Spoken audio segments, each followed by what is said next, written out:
Bonjour à tous et merci de votre intérêt pour notre série de webinaires sur les collections de musées. Cette série est conçue pour explorer les histoires qui sont racontées à travers les collections, les artefacts et aussi les témoignages. Nous rencontrerons des conservateurs et différents spécialistes et intervenants œuvrant avec les collections afin de comprendre leurs choix au moment de mettre en valeur des pièces de leur collection. Mon nom est Jean-Philippe Proulx et je suis coordonnateur des programmes éducatifs et communautaires à la Société Histoire Canada. La Société est un organisme national sans but lucratif voué à populariser l'histoire canadienne, en plus de permettre une compréhension plus fine d'enjeux et d'événements du passé. Vous nous connaissez peut-être pour nos magazines. Le premier, Canada's History Magazine, qui s'adresse au grand public, et un second, Kayak navigue dans l'histoire du Canada, qui s'adresse aux enfants. Nous administrons également le programme des prix d'histoire du gouverneur général et coordonnons différents programmes jeunesse à l'échelle canadienne, dont les Fêtes du patrimoine, ainsi que le programme de création vidéo Jeunes citoyens. Pour en apprendre davantage au sujet de la Société Histoire Canada, ses programmes et ses initiatives, je vous invite à visiter notre site web histoirecanada.ca et à nous suivre via les principaux médias sociaux. Maintenant, pour notre webinaire d'aujourd'hui, nous sommes heureux de vous convier à une présentation de Mme Andrea Cholis, qui est conservatrice au Musée de l'Holocauste à Montréal. Dans ce webinaire, vous verrez comment les collections d'objets et de témoignages du musée sont soigneusement organisées afin de mettre en valeur les histoires fascinantes qui y sont conservées.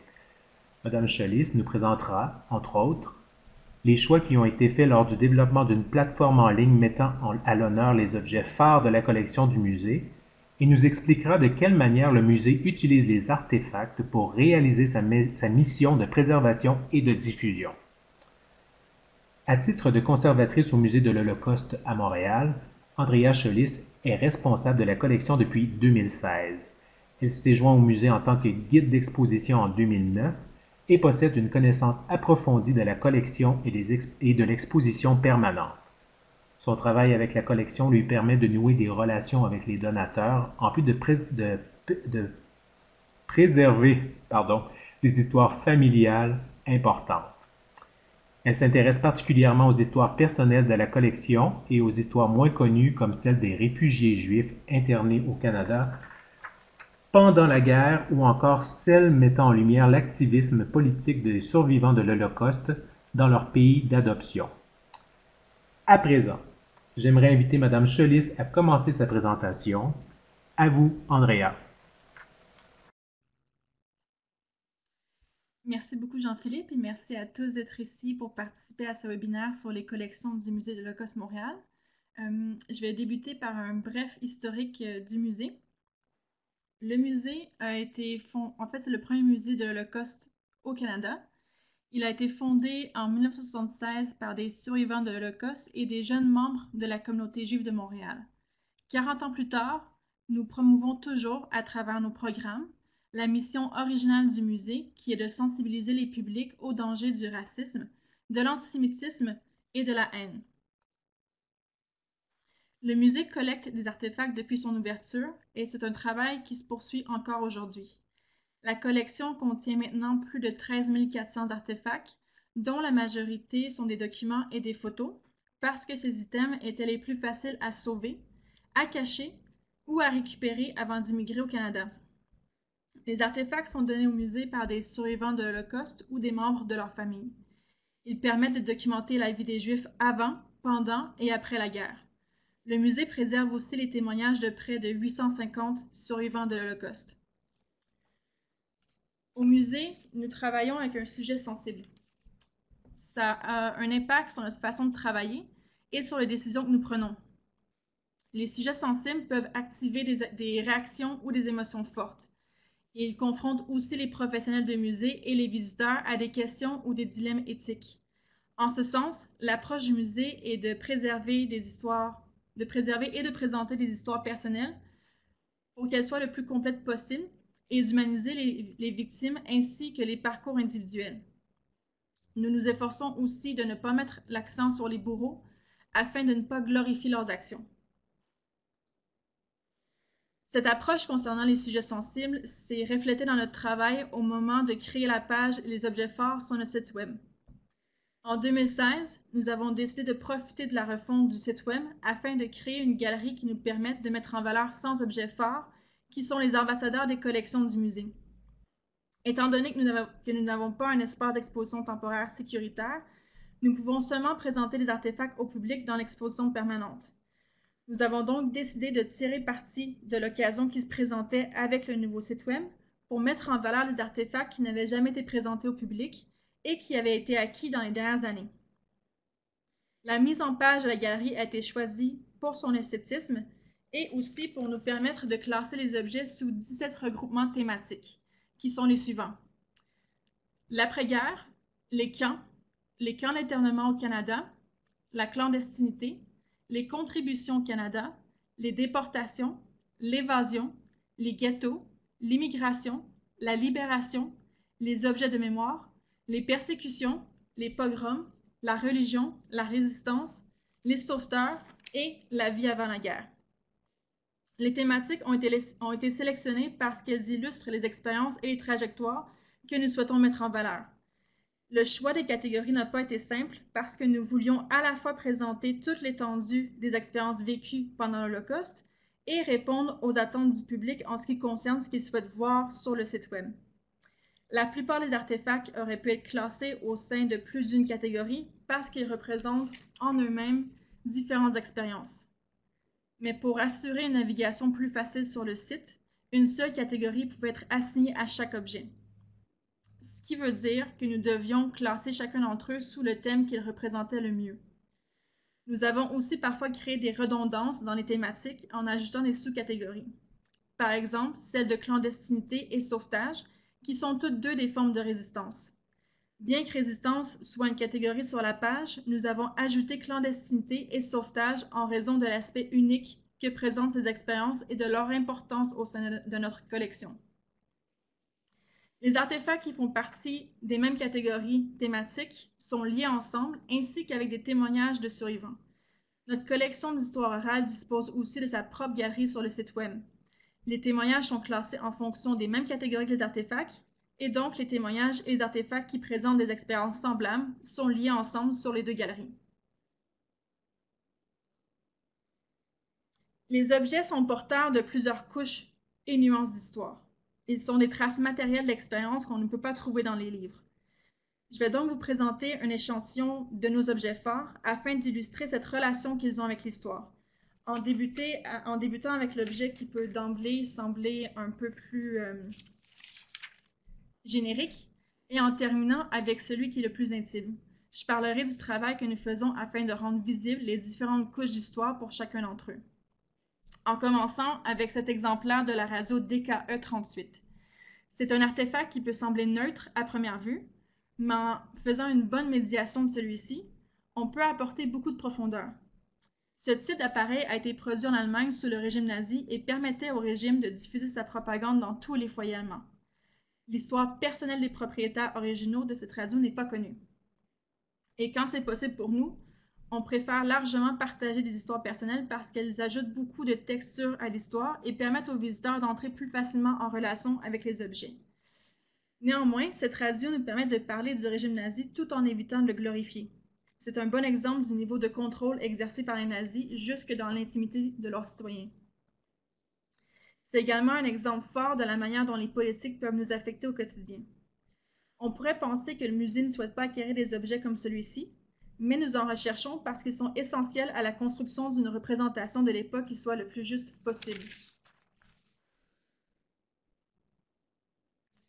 Cette photo a été prise par l'armée américaine en avril 1945. On y voit un groupe d'adolescents escortés à l'extérieur du camp de concentration de Buchenwald par des soldats américains.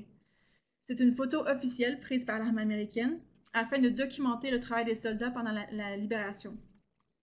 Il s'agit d'un autre exemple d'un artefact pour lequel nous n'avons pas d'histoire personnelle. Grâce au travail de documentation des artefacts et de préservation des témoignages d'histoire orale, nous avons pu identifier deux des adolescents sur la photo, Stanley Weinstein et Louis Miller. Tous deux ont immigré à Montréal après la guerre et ont enregistré leurs témoignages. Pendant l'enregistrement, ils se sont identifiés sur la photo. Stanley est à l'avant de la 4e rangée et porte un chapeau qu'il a fabriqué lui-même. Il a été assigné aux travaux forcés en Pologne avant d'être déporté à Buchenwald. Et Louis est à droite de la 6e rangée. Il est déporté à Auschwitz à l'été 1944 avant de prendre part à une marche de la mort vers Buchenwald quelques mois plus tard. Il porte, sur la photo, et on ne le voit pas en ce moment, l'uniforme de prisonnier qu'il a reçu à son arrivée à Auschwitz. Sa femme a donné cet uniforme au musée il y a quelques années.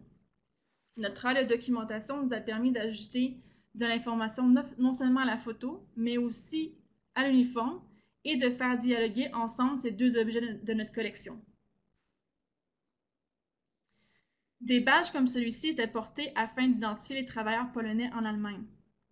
Ce badge a été donné à Abba Beer lorsqu'il s'était caché sous une fausse identité polonaise chrétienne. L'histoire personnelle d'Abba donne beaucoup de profondeur à un objet qui n'apporte pas en soi beaucoup d'informations sur son propriétaire. Abba s'est approprié une identité non juive après s'être échappé d'un camp de travaux forcés. Il s'est ensuite porté volontaire pour aller travailler en Allemagne en tant que travailleur polonais. Il est ensuite arrêté pour ne pas avoir porté son badge. Il est donc emprisonné dans un camp de prisonniers de guerre, duquel il s'échappe aussi. Abba est un membre fondateur du musée, et nous avons son témoignage qui est présenté sur la galerie d'histoire orale du site web. Et le badge et le témoignage Abba sont reliés sur le site. Ce badge est également intégré à notre exposition virtuelle Refaire sa vie, une exposition qui présente l'arrivée et l'intégration des survivants de l'Holocauste au Canada et qui ont refait leur vie au pays. Cet objet est donc un bon exemple de la manière dont nous intégrons des histoires de vie dans différents secteurs de notre travail.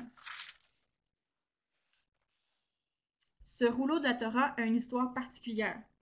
Mauricie Koppelman avait des traits soi-disant ariens et il en profitait pour se faufiler à l'extérieur du ghetto de Varsovie et se faire passer pour un non-juif. Pendant l'une de ses sorties, il remarque qu'un marchand utilise un rouleau de la Torah pour protéger son étal de la pluie. Malgré le danger que cela représentait, il achète le rouleau au marchand et le confie ensuite à un ami non-juif jusqu'à la fin de la guerre. C'est un bon exemple de l'importance des histoires personnelles dans notre travail. La décision prise par Mauricie confère une valeur exceptionnelle à l'histoire du rouleau et lui apporte beaucoup de profondeur. C'était une décision courageuse et dangereuse qui a été prise à un moment très difficile.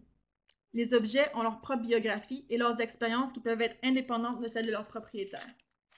Ce rouleau de la Torah a probablement été volé à une synagogue, il a été profané par un marchand, sauvé par Mauricie, confié à un ami, et il est arrivé aux États-Unis avant d'être redonné à la famille de Mauricie.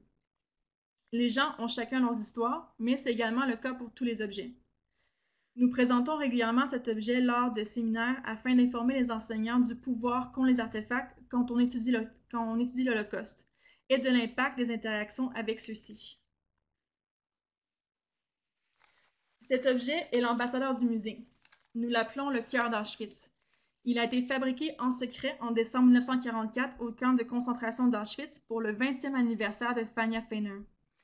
Les co-détenus de Fania lui ont offert le jour de son anniversaire ce cœur avec un petit gâteau fait de pain et de margarine. Nous n'avons pas le témoignage de Fania en collection, mais nous avons celui de Zlatka, la femme qui a confectionné le cœur. Cet artefact nous permet de parler de différentes facettes de la vie dans les camps de concentration. De parler d'un côté des conditions de vie terribles, le manque de nourriture, les travaux forcés, les punitions pour avoir gardé des effets personnels. C'est par exemple le cas de Zlatka qui, malgré l'interdit, avait gardé sa blouse préférée sous son uniforme. Alors qu'elle cherche une façon de recouvrer le cœur, elle décide de découper un morceau du tissu de sa blouse pour en faire la couverture. Une garde a remarqué que Zlatka faisait quelque chose d'interdit et l'a interrogée brutalement pour la faire avouer, mais Zlatka n'a rien dit.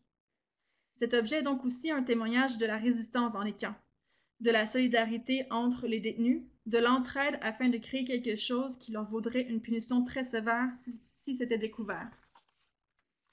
C'est un artefact qui porte des valeurs que nous défendons encore aujourd'hui, la solidarité, l'amitié et l'entraide. Son histoire inspirante a été adaptée en un outil pédagogique offert par un musée et il est l'une des pièces maîtresses de notre exposition itinérante sur la littérature jeunesse et l'Holocauste. Cette histoire a également été adaptée en roman, en bande dessinée et un documentaire a été réalisé à son sujet.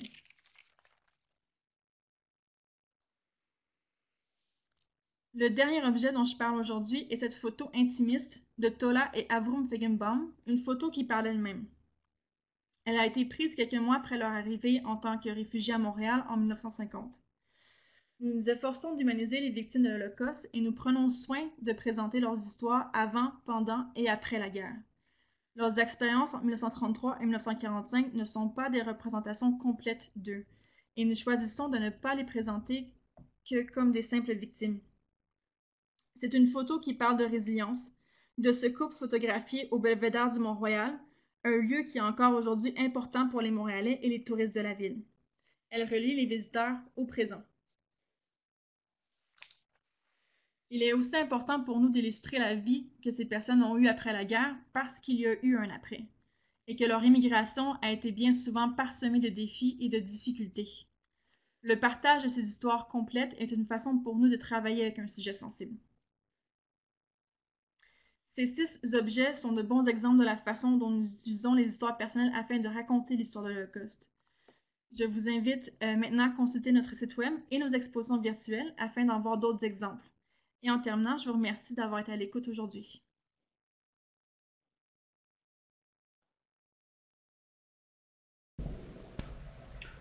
Merci beaucoup, Andrea, pour cette présentation. Merci d'avoir partagé ces petits trésors-là avec nous, puis les histoires incroyables qui y sont liées. Vous pouvez maintenant nous envoyer vos questions en utilisant la boîte de clavardage dans le bas de l'écran à votre droite. Et puis, peut-être pour les 10 prochaines minutes, Andrea pourra prendre et répondre à vos questions qui, j'espère, seront nombreuses. Alors, merci pour les beaux commentaires. Est-ce qu'il y en a qui auraient des questions?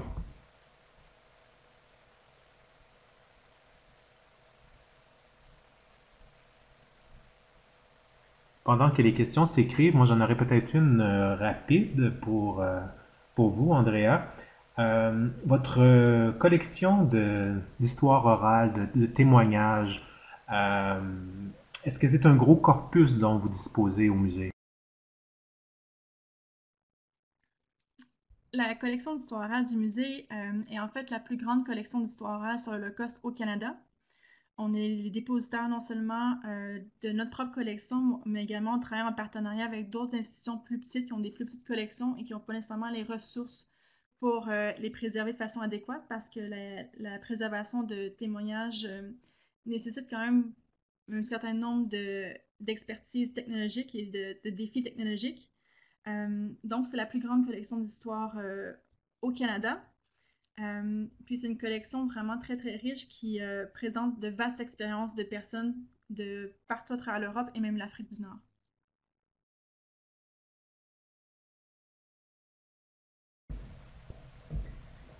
Excellent. En attendant, peut-être que des questions arrivent. Quels sont vos rêves en ce moment là, pour le musée? De quelle manière vous rêvez de mettre en valeur non seulement vos artefacts, mais des pièces de ces histoires orales-là? Est-ce que vous continuez à réfléchir? Est-ce que vous avez des projets en chantier qui permettront peut-être de faire connaître encore davantage tous les petits trésors que vous avez?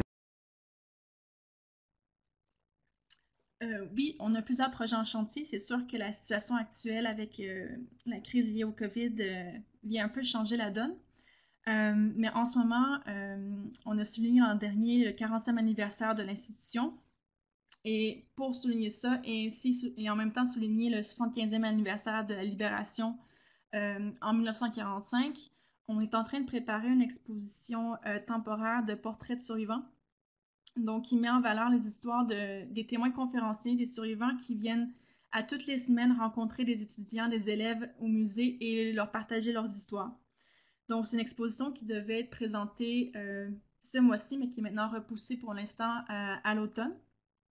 Donc, c'est une façon pour nous à la fois de remercier ces personnes-là pour le travail incroyable qu'ils font au musée, pour leur dévouement envers le musée et l'éducation sur l'histoire de l'Holocauste, mais aussi pour mettre vraiment en valeur leurs histoires et les personnes qu'ils sont, en tant que personne entière.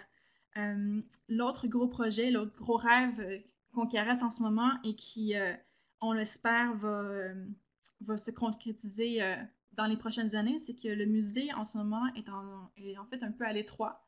On est très limité en termes, comme je disais, on n'a pas d'espace d'exposition temporaire, on est limité au niveau de l'exposition permanente aussi. Et le musée accueille de plus en plus de visiteurs, de plus en plus de groupes scolaires.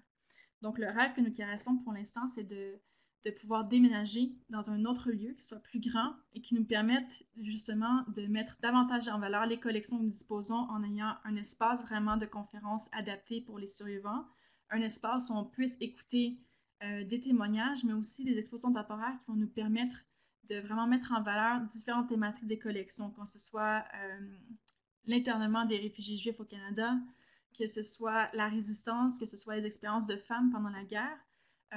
Ça nous permettrait vraiment de pouvoir développer davantage la collection et aussi la diffuser plus largement. Très bien. Je crois qu'on a une première question qui nous vient de notre auditoire. Avez-vous des objets dans votre collection qui témoignent la vague d'antisémitisme au Canada à l'époque qui a contribué au refus des réfugiés juifs qui tentaient d'entrer au Canada? Bonne question. C'est effectivement une excellente question. La collection du musée ne nous permet pas à proprement parler de collecter ce type d'objets-là. La collection du musée concerne vraiment les expériences des Juifs avant, pendant et l'immigration, leur immigration au Canada après la guerre. Par contre, c'est un enjeu c'est une question vraiment qui nous préoccupe. Nous sommes en processus, en fait, de réfléchir à une mise à jour de notre politique de collection et d'acquisition. Et nous avons commencé tranquillement à identifier ou à voir des éléments, en fait, des documents, des artefacts qui témoignent justement de l'antisémitisme au Canada dans les années 20-30. Donc, on commence tranquillement à l'acquérir. Nous avons, par exemple, en collection un exemplaire d'une publication faite sous pseudonyme par Adrien Arcan qui s'appelle La clé du mystère, une publication qui vient vraiment très antisémite, qui vient vraiment accuser les Juifs d'à peu près tous les maux qui existent au Québec. Donc, c'est quelque chose que nous faisons tranquillement, mais quand on a besoin de parler de cette réalité-là au pays, on va vraiment collaborer avec d'autres organismes qui préservent ces archives-là. Merci. Nous avons une autre question d'Emmanuel qui nous demande: Bonjour, merci pour cette présentation. J'aimerais savoir comment s'effectue l'acquisition des objets créés par des survivants.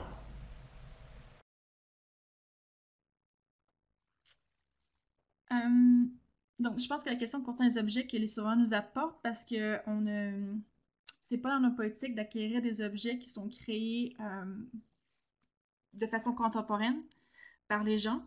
Mais le processus d'acquisition est quand même long. En moyenne, ça peut prendre 1 à 2 ans, dépendamment du type d'objet ou dépendamment de l'histoire de la personne pour faire des acquisitions.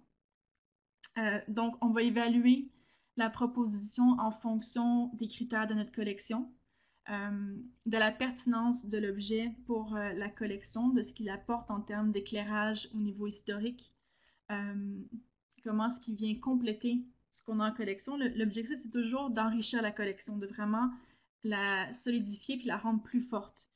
Nos réserves sont quand même petites, donc on doit faire des choix. On a quand même la chance et la malchance que les objets que les gens peuvent préserver sont petits, ce qui fait qu'on n'a pas d'objets volumineux en collection. Donc, on va toujours procéder avec une entrevue. On va rencontrer les donateurs. On va leur poser des questions sur l'objet, mais aussi sur la vie des gens qui les avaient pour comprendre vraiment le contexte. Donc, même dans le travail d'acquisition des objets, on va pas nécessairement procéder à une entrevue d'histoire orale, mais on va vraiment enregistrer puis essayer d'obtenir le plus d'informations possible sur la globalité du contexte qui entoure l'objet.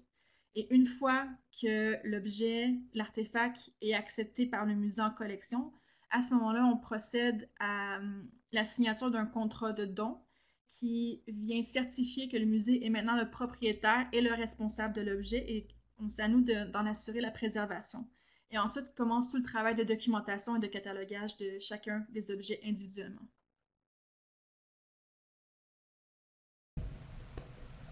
Très bien. Une question de Julie maintenant. Quel est le plus grand défi auquel vous faites face autour de la collection, que ce soit dans la gestion, la conservation ou la médiation de la collection? C'est une question avec une réponse multiple. Euh, le plus grand défi, c'est probablement les ressources. Euh, on est une petite équipe, donc on doit travailler sur plusieurs choses en même temps. Dépendamment des années, on acquiert en moyenne 100, 200 artefacts par année. Parfois, ça va jusqu'à 1000 artefacts par année, dépendamment des dons qu'on nous offre. Donc, ça prend quand même beaucoup de temps et de ressources pour bien documenter chaque artefact et procéder de façon minutieuse et rigoureuse. Donc, on va faire appel à des bénévoles pour nous aider, mais aussi à des stagiaires, particulièrement l'été. Et c'est vraiment plus au niveau de l'organisation du travail et des choix qu'on doit faire au niveau de la médiation parce qu'on ne peut pas tout dire, on n'a pas le temps de tout dire. Donc souvent, il faut faire un peu des choix qui peuvent être déchirants pour moi personnellement au niveau de ce qu'on peut dire. Mais oui, je dirais que c'est surtout au niveau des ressources que les plus gros défis se maintiennent.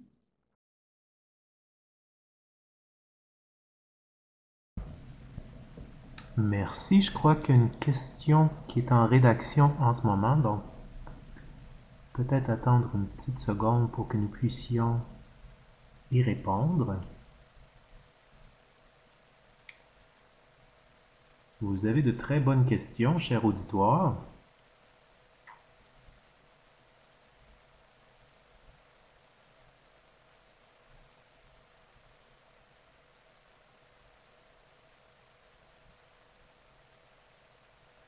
Donc pendant que... Ah, voilà.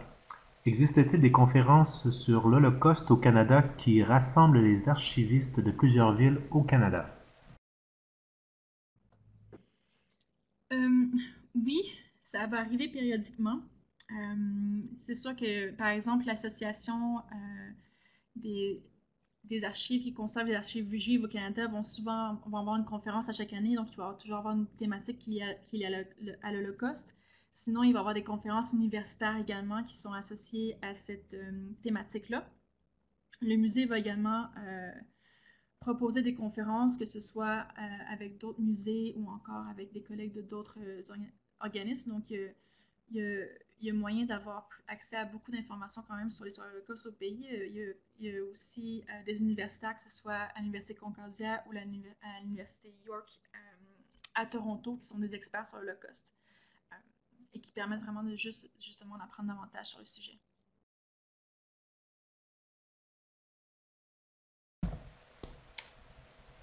Voilà, s'il n'y a pas d'autres questions, je voudrais à nouveau exprimer toute ma gratitude à Madame Chelis, Andrea, pour votre présentation d'aujourd'hui. Je voudrais également remercier tous ceux et celles qui nous ont rejoints et qui ont participé au webinaire. Alors, à toutes et à tous, je vous souhaite une excellente fin de journée et au plaisir. Et en terminant, Andrea, je vous laisse le mot de la fin. Merci beaucoup, Jean-Philippe, et merci beaucoup à tous d'avoir été présents aujourd'hui. Ça a été un plaisir pour moi de partager mon travail avec vous. Merci, bonne fin de journée, merci encore.